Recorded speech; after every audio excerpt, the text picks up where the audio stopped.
Hello, and thank you for joining us for another edition of Rail Rangers on the Road. Every month, the Midwest Rail Rangers take you to an interesting and unique railroad destination across the Midwest, including places in Illinois, Indiana, Iowa, Michigan, Minnesota, Missouri, and Wisconsin.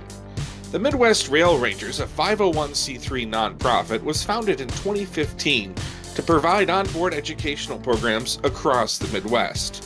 Perhaps you have caught us on select weekends on the South Shore Line between Chicago and South Bend, Indiana, on private rail excursions featuring dome cars and other heritage rail equipment, Amtrak charters and motor coach trips organized by the 20th Century Railroad Club of Chicago, open house events at the Wisconsin Great Northern Railroad featuring the Sky Parlor car and the Mark Twain Zephyr, and at various outreach events such as Train Fest in Milwaukee and Mad City Rail in Madison, Wisconsin. And now, mark your calendar for the first Sunday night of every month at 7 p.m. Central Time for Rail Rangers on the Road.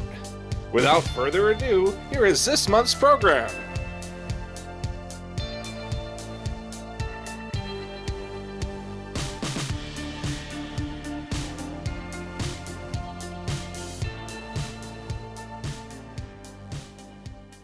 I'm Robert Taborn, Executive Director of the Midwest Rail Rangers.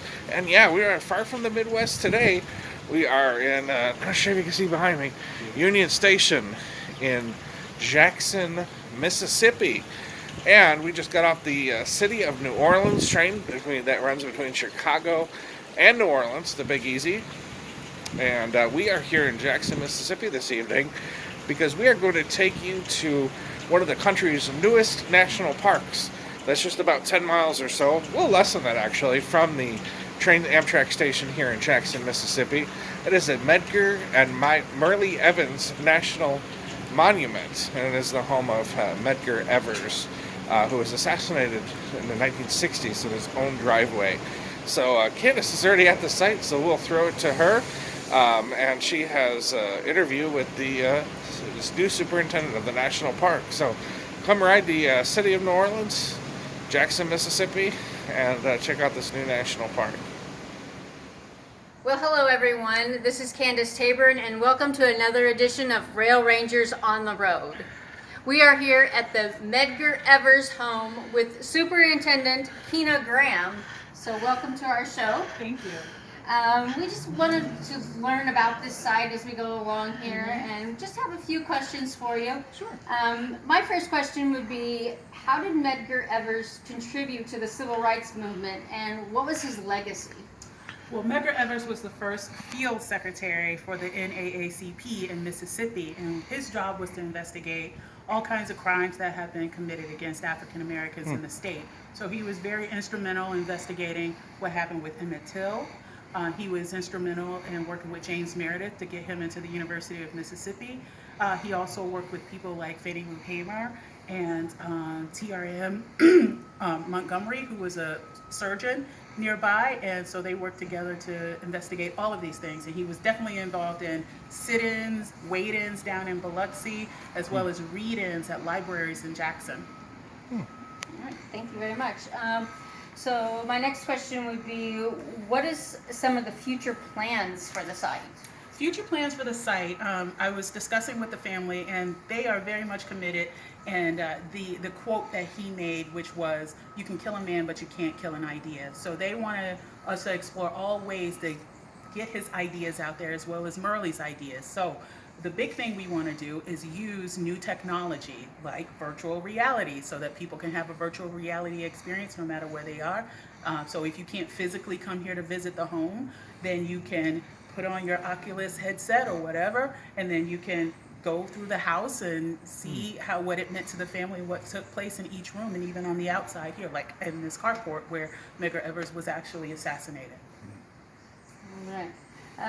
Is this your first time developing a new park site, and what kind of feelings and challenges do you have? This is the first time I've ever, as we say, stood up a national park. So that means I'm the first superintendent. Challenges are we have to figure out what it is. What are our major themes? What staffing do we really need? What's critical for this site? And also, what is it that the community wants most of all? Because with the civil rights movement, what you probably already figured out, a lot of people are still alive and they have a great say into how they want things to be. All right, so the next question is, why do you think that it's taken 60 years to develop the civil rights parks like Medgar Evers, Birmingham, and Freedom Riders, and all the others? Part of it has to do with our laws for historic preservation. For the longest time, a site had to be 50 years old before you could get some designation. And that's not from the National Park Service. That's by, our historic preservation laws established by Congress. What we realized as a nation is that things happen. And in that very moment in time, you realize that it's history right now. Just like what happened with Flight 93, with 9/11. You don't wait 50 years for that.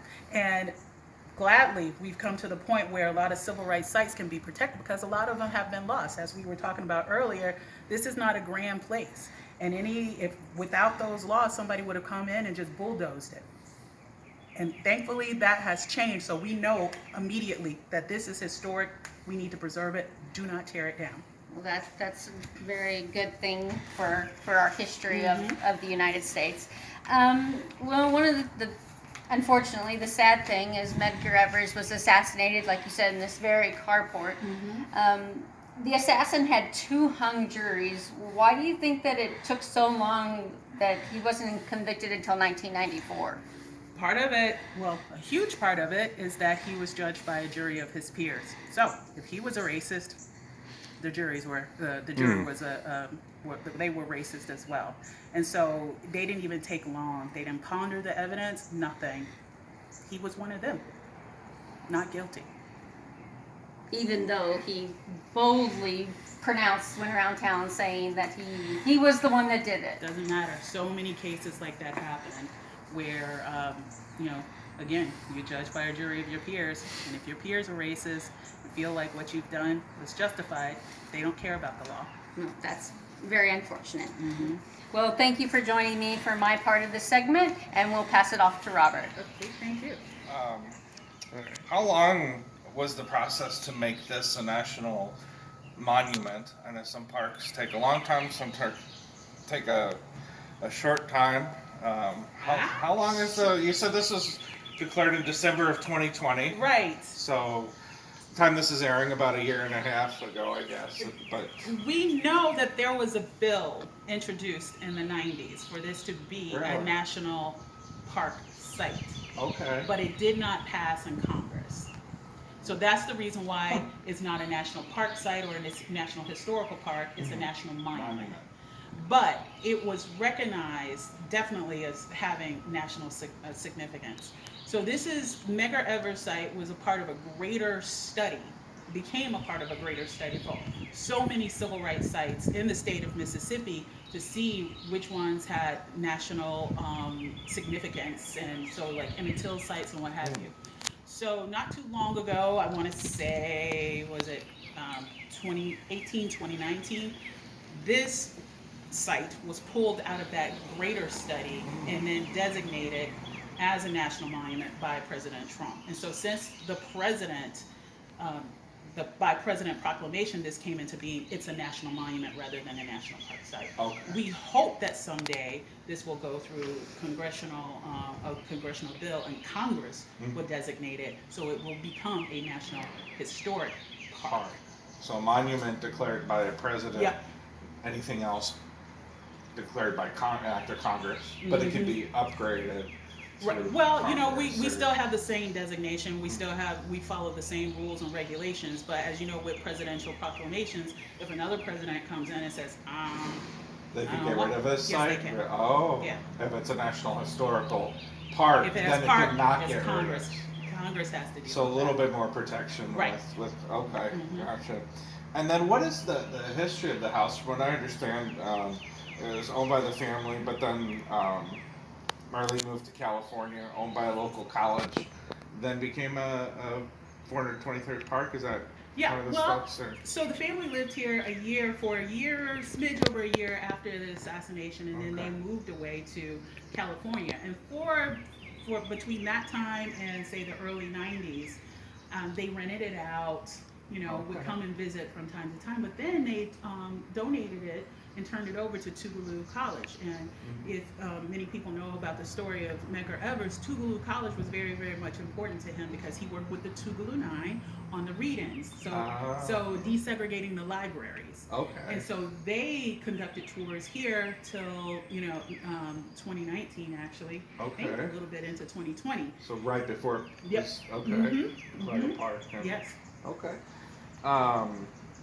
Now we saw the video of you on the National Park Service website, introduced by the daughter of Medgar Evers and Murli. How did that make you feel? That's pretty cool. Oh yeah, it is. It's still surreal because that family has done so much, and that's the thing we want people to come away knowing is that Murli was devastating for the family, absolutely devastating. But Murli went on to get deeper into the civil rights movement herself, where she became only the third female to run the NAACP. Yeah. And she went on and got her degrees. The children were affiliated with the civil rights movement in some form or fashion. The oldest son became an artist, and that's the way he would express his commitment to the civil rights movement. So he created art. One of the other sons did documentaries, and then you have Rena, who heads the Medgar and Murli Evers Institute. There's any family still here? Yeah, Rena. She is Yes. still here. Mm-hmm. And then Medgar's wife Murli, from what I understand, she's still alive. Yes, she is in California. Medgar Murli Evers Williams, 88 years old, still alive. Mm-hmm. And have you had the chance to meet her? I haven't chance to meet her yet, but I've No? heard her over the phone several times where Rena and I have been in discussion about things. So she has her finger on the pulse of what's going on here. Okay. She's excited about it She becoming? is. She is. And she I guess got into politics herself. 1970, ran for the U.S. House, Yes, lost. she did. But So stayed she in it. was- Like, she advised President Clinton. She spoke at Barack Obama's inauguration. Really? So, I mean, Oh, wow. she was... So you're hoping to have her back here. We hope so, and we Okay. want people to understand, and family wants people to understand that bullet is not the final story. Nice. And so what's been the reaction from the community with this park? Of course, anytime a new national park unit comes, just being a national designation, you have all the tourists and draw people, and there's not really a lot of national park units right around Jackson. You got the battlefields up north and the Gulf Islands National Seashore. And the Trace is And the 3 miles from Trace. Jackson. So I guess you have Mm-hmm. So what has been the reaction to have a park right here? They are very supportive of it. In fact, every time I talk to someone and they say, when is it going to be open to the public? That's their main question. And so the things that we have to work out as a national park site is, how do we get people here? Because not just the house, but the entire neighborhood has been designated as a National Historic District. Oh, yeah, I saw the sign that we're coming So in, if we alter any of this in any way, then it loses that historic flavor, because we were saying there are no sidewalks. We can't put in any sidewalks. So, we're exploring the option of a shuttle system where we drop people off and then, pick them up, because there's not a lot of, you have, the neighbors are not going to be happy with the flow of traffic. And there's no parking lot. So I guess if you want to take a look around, you said there's some work going on in the house right now. Lots of studies, So it's closed to the public for the time being, the house. Mm-hmm. But can people come, are people Yes. allowed to come where we are? Yes. Okay. Mm-hmm. Would you mind showing us around a little Sure. bit about what you can see? And we'll have I'll have you with Candace here, and I'll kind of comment behind the scenes. But we'll do a little walk and talk here if you don't mind. So if you ever do a Google search on the home or Medgar and Murli, you'll see photographs of the cars parked in the parking lot of the driveway here. And so lots of times this was the place where, after they were leaving meetings at the NAACP office downtown, they would bring it here. And so you'll see pictures of James Baldwin and all sorts of well-known people in this driveway right here. Is this the same pavement that would have been here when? Yes, It is. Yes, it is. And, you know, so that's another thing. So, like, we see the cracks and what have you. So what do we do with that? And then, you know, we're doing investigations because we're not sure. There's stories that some of the blood is still in the concrete. But we have to be sure of that, if it's true or if it's not. Because, you know, that was a long time ago. Lots of rain, lots of whatever. Maybe it is, maybe it isn't. So those are certain things. Yeah, so when people say get upset because they can't go inside, believe me, we want people inside too. But you definitely get power of place here in this carport. Around, you can't see it, and these are not historic bushes. So here's another thing that the Park Service is going to do is a historic landscape, because Murli was one of the presidents of the neighborhood garden club.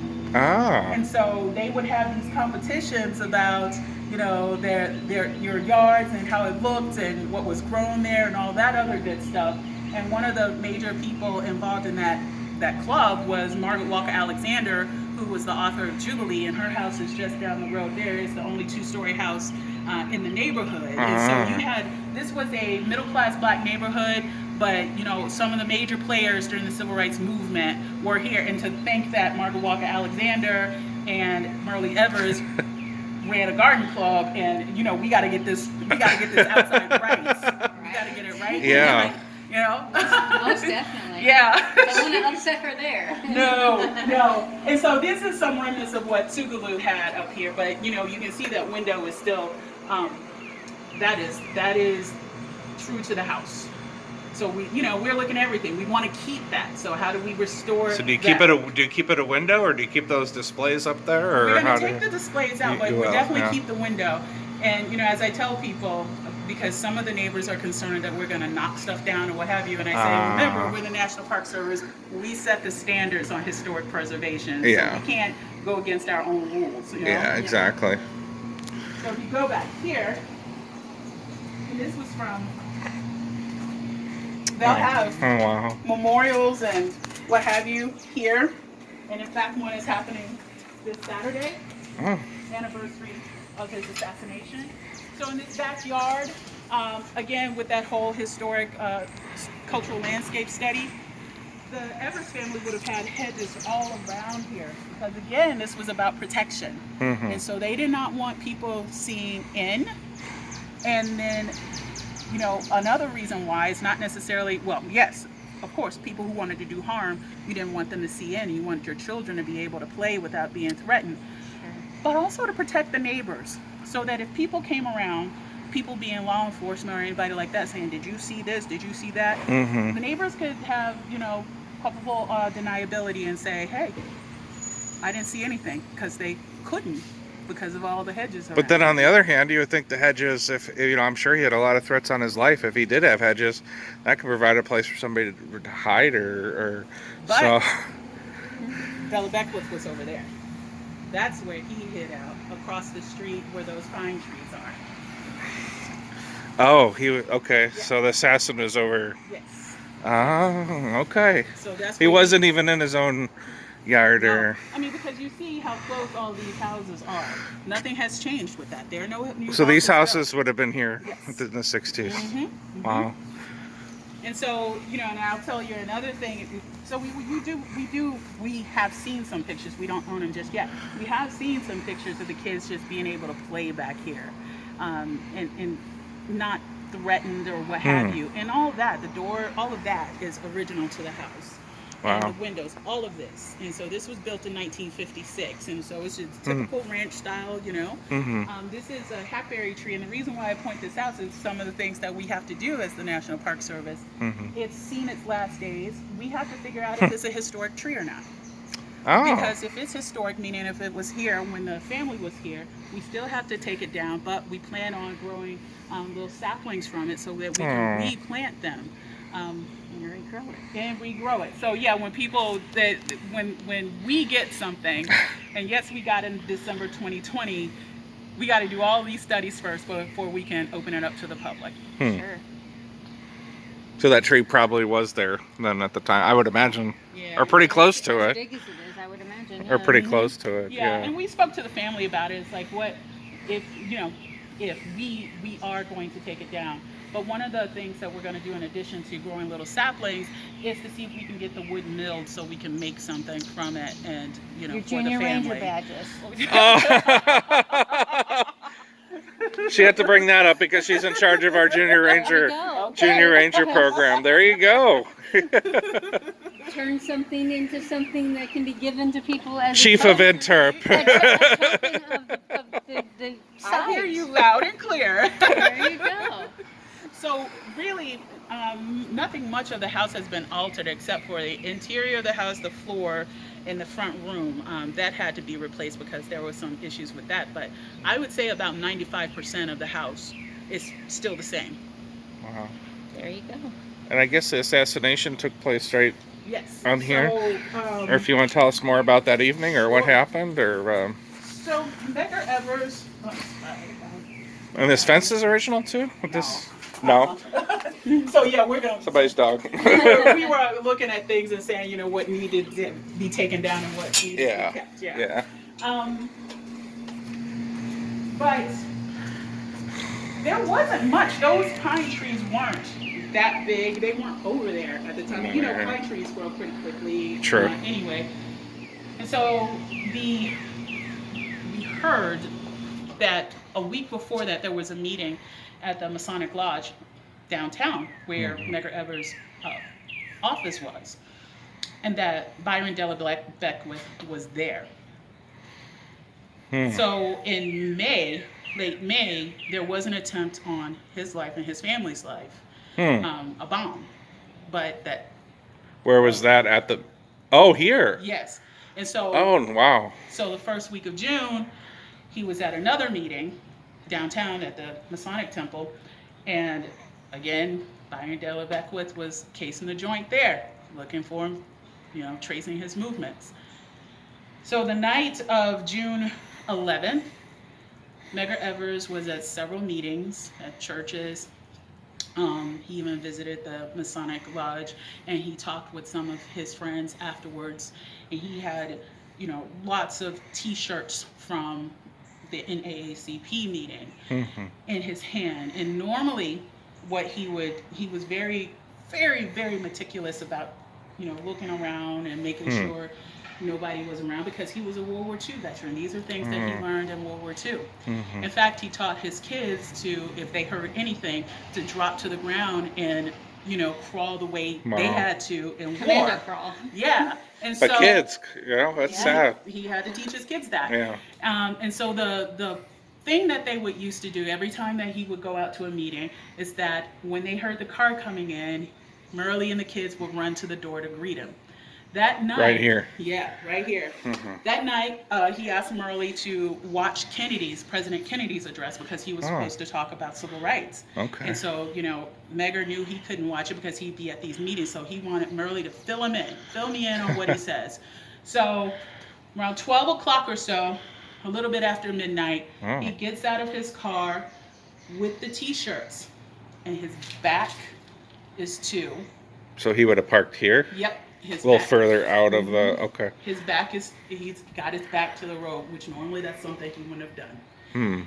And the kids heard the car, and they began to run to the door, and that's when Byron Della Beckwith gets a shot at him from his infield rifle, shoots Medgar Evers in the back.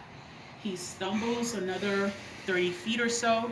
His neighbors come running out. Immediately when the kids hear the shot, Murli gets them and gathers them, and they do what they were taught to do, to go into the back bedrooms. And so the neighbors were able to come in and get a mattress from Rena's bedroom to put Medgar on that, and to put him in the car and transport him to the hospital. And he died at the hospital 49 minutes later. And so he was parked here, kind of not in the, okay. Here, and then stumbles over this way. So this white car would have been his? The one that. Oh, so they have two cars. That's Well, why. no, these are people who are coming to visit. And if you see the crime scene video, not video, but those crime scene photographs, you'll see gentlemen milling about, looking down, and I guess they're trying to see where things happened and, you know, trace the trajectory. The trail, yeah. So, wow. And someone said there's a bullet hole that is... There was. Or there was. There was. Because it's been replaced. Oh, it's this window. Yeah. Oh, okay. Yeah. So not anymore. Not anymore. So, Oh, but the okay. picture illustrates it up there. Mm-hmm. Oh, okay. So that window was the front window, Mm-hmm. not this window. Oh, okay. Wow. Well, very cool. Wow. Anything else you'd like to add, or just people keep following you online to see what you're... To keep following us, and you know, it's really wonderful to talk to the family. When I talk to Rena, she still refers to him as Daddy. And what she also wants people to know is that this is, yes, it was tragic what happened, but also know the breadth of who he was as a human being and who her mother was, that they laughed. There was a lot of life in that house. They played games, they danced, you know, they played cards, that was a life. And so it's not just the fact that a civil rights leader was killed and assassinated, but somebody's father, somebody's husband, somebody's best friend, somebody's brother. Charles Evers was his brother, and Charles got involved in the civil rights movement just as deeply as Medgar Evers did as well. So, and then this community mourned because he did so much. So the bullet affected so many people, but because Medgar Evers affected so many people gained inspiration from him to continue his work. All right. So, one last time, tell us that wonderful quote that he lived by. He said, "You can kill a man, but you cannot kill an idea." That's truly wonderful and truly inspiring. And I thank you for joining us, Kina, and giving us this great opportunity to be here and experience the civil rights movement. Yeah, thank you, and I hope you come back when the house is fully open. Of course. All right, that wraps up another Rail Rangers on the Road segment. I hear the city of New Orleans calling my name. We're going to head down a couple hours to the Big Easy of New Orleans, Louisiana, just a couple hours south of here by the rails. And yeah, we'll have some beignets and some fun. But that wraps up our program for today. Hope you enjoyed learning about the Medgar Evers and Murli Evers National Monument, one of our country's newest national parks. On behalf of the Midwest Rail Rangers, thank you so much for joining us for this program. Here's a look at the next program. Make sure you mark your calendar for this, and we look forward to seeing you then. In the meanwhile, if you're planning an Amtrak trip, don't forget about one of our exciting and interesting rail route guides. For more information, go to www.railrangers.org. That's www.railrangers.org, and click on the Rail Rangers store. There are plenty of options for both local and long-distance rail route guides, in traditional book format, PDF ebook, and even MP3 podcasts. Until we gather together next month, the first Sunday of every month at 7 p.m. Central Time, we hope you have a great week and a great month ahead, and come out and join us on one of our onboard educational programs. For a listing of our in-person programs, go to our website. Again, that's www.railrangers.org, and click on upcoming events. Until next month, we'll see you then.